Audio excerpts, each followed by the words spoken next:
Access to resources is a major problem for many Gazans, who often experience power cuts, fuel shortages, and lack clean water.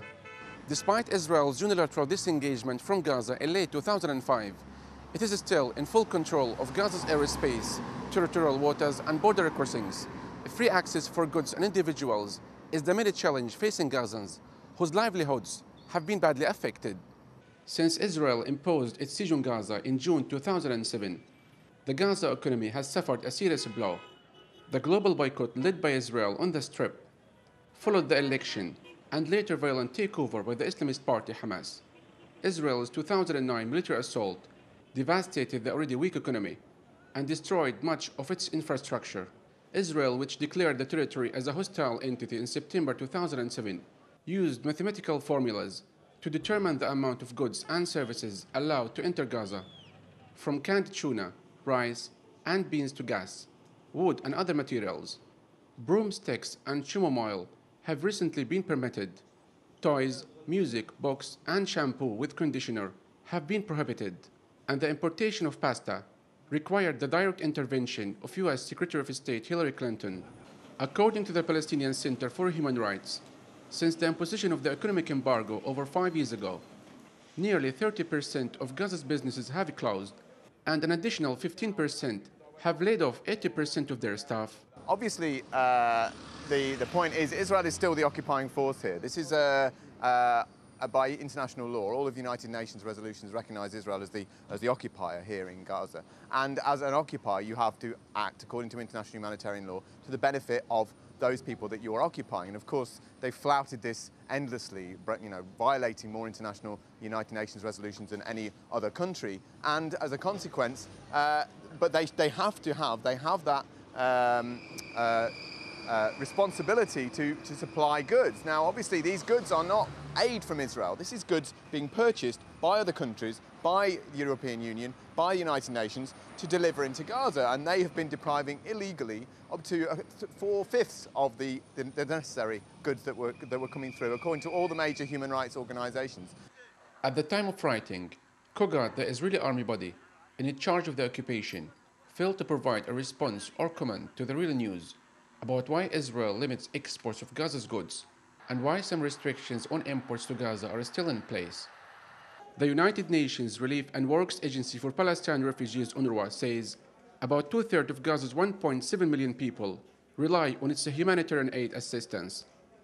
The agency provides health, education, food rations to about 700,000 registered refugees.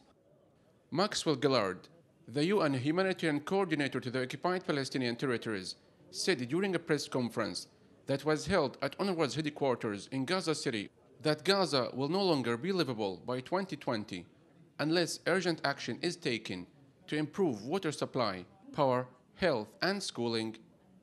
The first is that by the year 2020, Gaza's population will have grown by 500,000 people. That is 500,000 more persons to be fed, to be housed, to be educated, and to be employed. And more than half of the population, both now and in 2020, more than half will be under the age of 18. And that's one of the highest proportions of youth anywhere on the planet. In recent years, Israel shut down 3 commercial crossings, leaving the Strip with only one commercial terminal point called Kerem Shalom, through which goods enter the tiny impoverished Strip. Some of these goods and commodities come from Israel, the West Bank, and abroad. However, this toll crossing is sometimes closed for a number of days by Israeli authorities, either for Jewish holidays or for security reasons. This, according to experts, is destructive because it affects the needs of the population and the progress of international funded projects.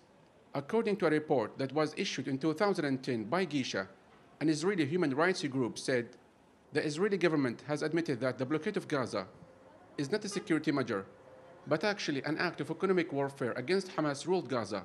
Gisha said the Israeli military allowed just 97 different items to enter the Gaza Strip before June 2010, as compared to the over 4,000 items that entered before June 2007. Economists say that more than 1,000 items have been allowed into Gaza, after Israel announced the easing of the blockade in June 2010, following the flotilla incident on the 31st of May the same year, in which 9 Turkish human rights activists killed by Israeli Navy commandos in international waters. Before 31st of May, around 100 items were allowed only, while thousands of others were not allowed. After that, now more than 1,000 items are allowed to come from Israel, and some of these are not only consumable material, but also some semi-finished product and raw material for some industrial sector.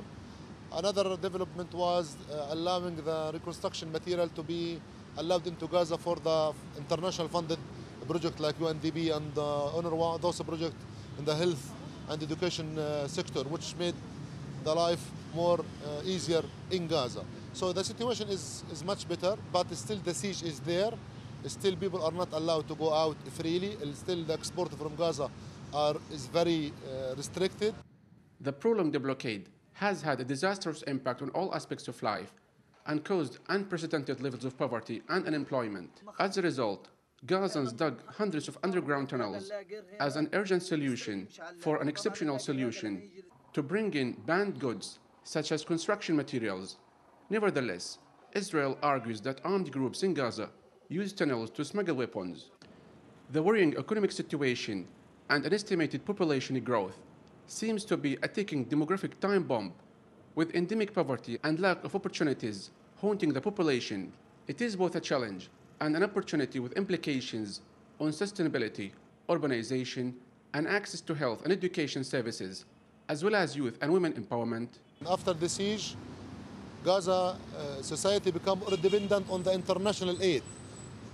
80% of the Gazan people are receiving aid from UNRWA and from other international organizations. 40,000 of people who are working for Hamas government, they are receiving salaries. Another 50,000 employees who are working with Ramallah government, and they don't do anything in Gaza, but they still to receive their salaries. So you talk about hundreds of thousands of families are dependent on salaries and on relief assistance. The industrial sector in Gaza has been shrinking. The private sector has been destroyed by the siege and by the war.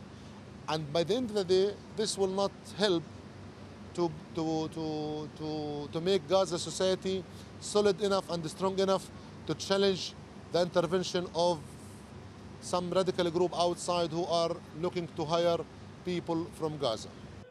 Gazans have become dependent on the tunnels, mainly on imports, and that has reflected in a negative way on the Gazan economy. Exports are banned.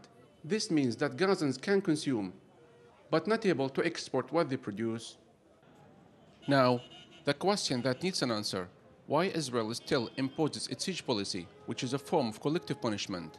As some say, the prolonged land and sea blockade failed to achieve its goals, while others say the hidden reason is to push Gaza toward Egypt. As people here struggle to make ends meet, the blockade's impact on the economy in the seaside territory has been devastating. However, as the cycle of life goes on, people here who for long endured economic restrictions try to have a normal life, hoping to see light at the end of the dark tunnel. Yusuf Al-Halo, reporting for The Real News, Gaza.